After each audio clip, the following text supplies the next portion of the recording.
Hello and welcome friend. शुरुआत करते हैं नवपाषाण काल टॉपिक की। इसके हम आगे इसमें महत्वपूर्ण सारे पॉइंट को देखेंगे। यहाँ से क्वेश्चन आते हैं। चलिए शुरुआत करते हैं। नवपाषाण काल शब्द किसने दिया था? लुब्बाक ने दिया था। ये एवेरी, ठीक है, इन्होंने दिया था।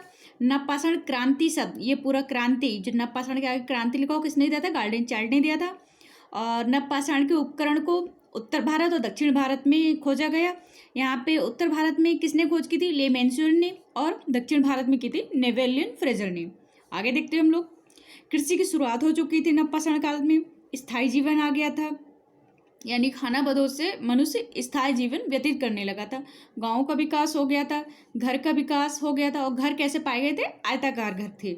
उत्पादन, भंडारण, मृदभांड, इन ये सारी चीजें नवपाषाण काल की ही देन है। ठीक है, मृदभांड मतलब मिट्टी के बर्तन। इसमें आगे देखते हैं हम लोग। इसके स्थल मतलब हर पूरा पाषाण काल, मध्य पाषाण काल, नवपाषाण काल, यहाँ के स्थलों को अलग अलग दर्शाया गया। तो यहाँ पे स्थल बहुत महत्वपूर्ण हो जाते हैं, तो आप थोड़ा सा इनको ध्यान रखिए। स्थल में क्या आता है? जम्मू कश्मीर। नवपाषाण काल में जम्मू कश्मीर के स्थल क्या थे? बुरजोम। बुरजोम बहुत ही फेमस है, तो इसको इसमें क्वेश्चन आ चुके हैं इसके, इसको ध्यान रखेंगे। बुरजोम का मतलब क्या होता है? बुरजोम का मतलब होता है जन्म स्थान। यहाँ से जम्मू कश्मीर का ये स्थल है बुरजोम। और गुफकराल, और गुफकराल का मतलब क्या? कुम्हार की गुफा। यहाँ पे इसके अर्थ दिए हैं। बुरजोम में क्या हुआ था? मानव के साथ कुत्ता का दफनाना हुआ था। उसके बाद यह गर्तावास भी पाया गया है। गर्तावास गुफकराल में भी पाया गया है।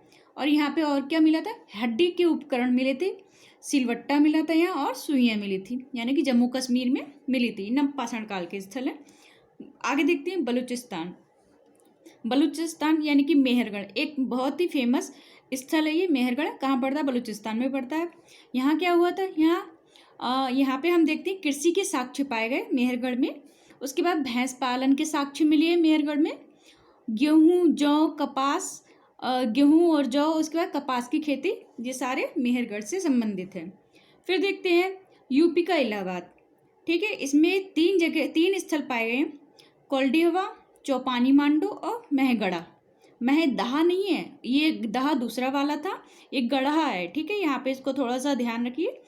तो कोल्डिहवा था, कोल्डिहवा में धान या चावल के साक्ष्य मिले।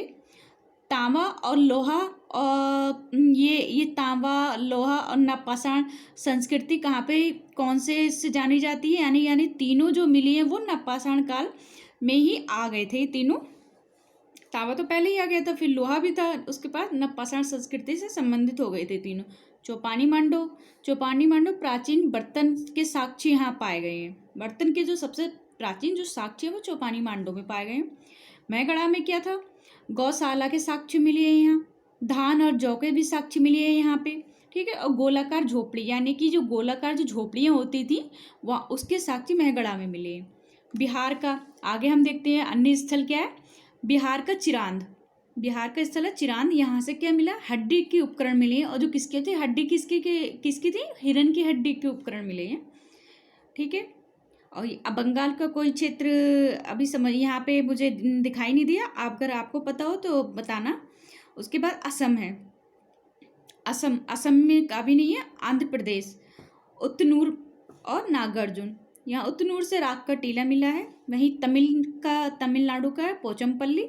और कर्नाटक का है मास्की, संगनकल्लू, पिकलीहल और कोडेक्कल। वहीं आगे देखते हैं ताम्रपाषाण काल। हमारा आ जाता है ताम्रपाषाण काल। तो इसके ताम्रपाषाण काल में क्या है?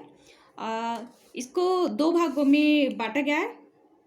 ठीक है, ये है परवर्ती हड़प्पा सभ्यता और ताम्रपाषाण संस्कृतियाँ। इसके बाद परवर्ती हड़प्पा सभ्यता, इसका है नाम है, इसमें है सिंध क्षेत्र, यानी कि जिसे झूकर झांगर संस्कृति कहते हैं। झूकर झांगर संस्कृति। पंजाब और बहावलपुर वाला क्षेत्र उसे कब्रिस्तान और या एच संस्कृति बोलते हैं।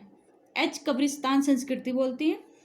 गुजरात लाल मृदभांड, पंजाब में पीले मृदभांड, गंगा यमुना में गैरिक मृदभांड पाए गए हैं। ताम्रपाषाण संस्कृतियाँ क्या हैं? ये इनका कई स्थल है, इन पे ही फोकस करते हैं, इनको देखते हैं। ताम्रपाषाण संस्कृतियाँ, इसमें दक्षिण पूर्वीय राजस्थान, पश्चिम मध्य प्रदेश और पश्चिम महाराष्ट्र। जो तांबा मिला है ये पूरी संस्कृति ताम्र पाषाण काल कहाँ फैली थी?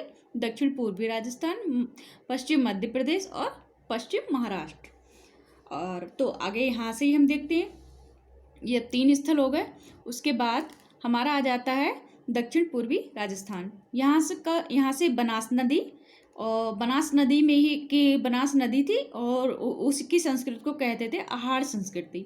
आहार बोल रही है, आहार संस्कृति, ठीक है।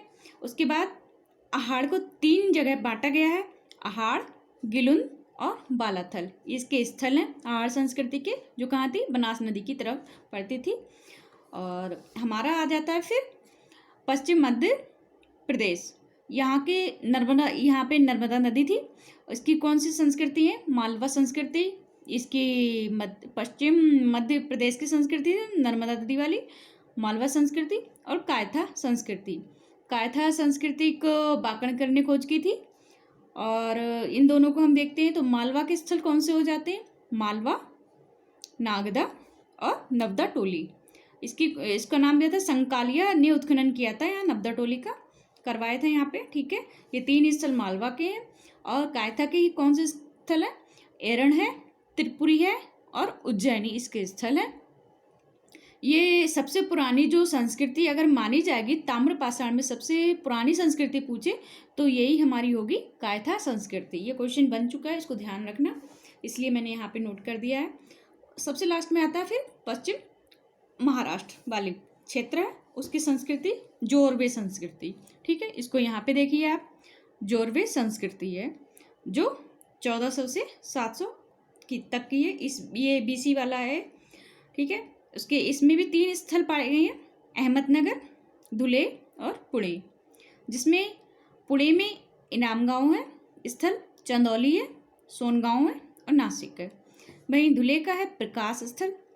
उसके बाद ये अहमदनगर है। अहमदनगर यानी कि जोरवे संस्कृति तो है, लेकिन वो अहमदनगर के हैं तो उसको जोरवे नाम से ही जाना जाता है। पूरी संस्कृति को जोरवे नाम दे दिया गया।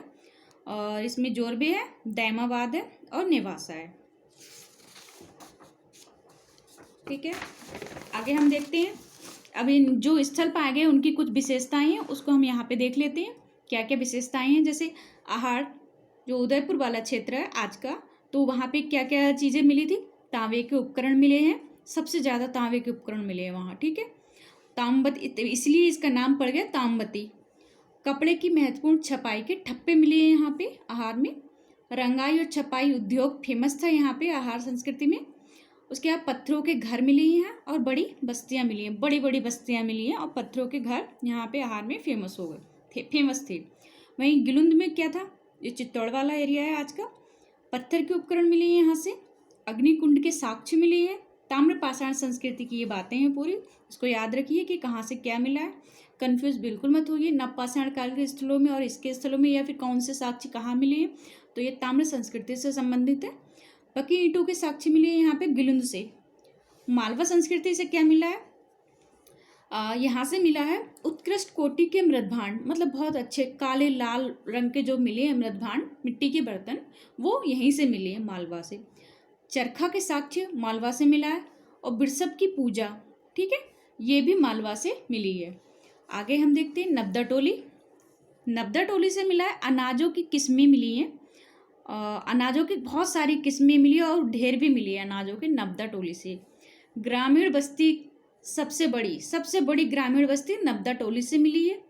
और जो हमने पहले पढ़ा था कि बड़ी बस्तियां कहाँ कहाँ से मिली हैं, तो वो आहार से मिली है, हमने ऊपर पढ़ा था अभी। आगे देखते हैं दैमाबाद। दैमाबाद से क्या मिला है? सिंधु सभ्यता प्लस ताम्र संस्कृति के स्थल, दोनों स्थल दैमाबाद से मिले हैं। कांसे का रथ दैमाबाद से मिला है। और सबसे बड़ी ताम्र पाषाण बस्ती, ताम्र पाषाण की सबसे बड़ी बस्ती कहाँ पे मिली है? दैमाबाद में। और ग्रामीण बस्ती सबसे बड़ी कहाँ से मिली है? नवदा टोली में। आगे हम देखते हैं नेवासा। नेवासा स्थल से क्या मिला है? कपास और जूट के साक्ष्य ताम्र पाषाण काल के नेवासा से मिला है। आगे देखते हैं इनाम गांव, यहाँ से मिली किलेबंद बस्ती, मतलब पूरे ताम्र पाषाण काल में आप देखेंगे इनाम गांव से ही किलेबंद बस्ती मिली और कहीं किलेबंद बस्ती का साक्ष्य नहीं मिला है। वर्ग का विभाजन के साक्ष्य इनाम गांव से मिले और माता देवी की पूजा के साक्ष्य इनाम गांव से मिले। आगे देखते हैं हम लोग ये महत्वपूर्ण पॉइंट है। ग्रामीण सभ्यता, ताम्रपाषाण सभ्यता को क्या कहा जाता है? ग्रामीण सभ्यता, ताम्रपाषाण काल को ये ग्रामीण सभ्यता थी। पारलौकिक जीवन में आस्था रखती थी, ठीक है। गोलाकार और वर्गाकार, आयताकार यहाँ के घर होते थे। ये सारी महत्वपूर्ण विशेषताएं ताम्रपाषाण काल की है। तो आज का वीडियो बस यहीं तक। देखते हैं अगले वीडियो में हमारा कौन सा टॉपिक रहेगा। सिंधु घाटी की सभ्यता हमारा अगला टॉपिक रहेगा। तब तक के लिए धन्यवाद।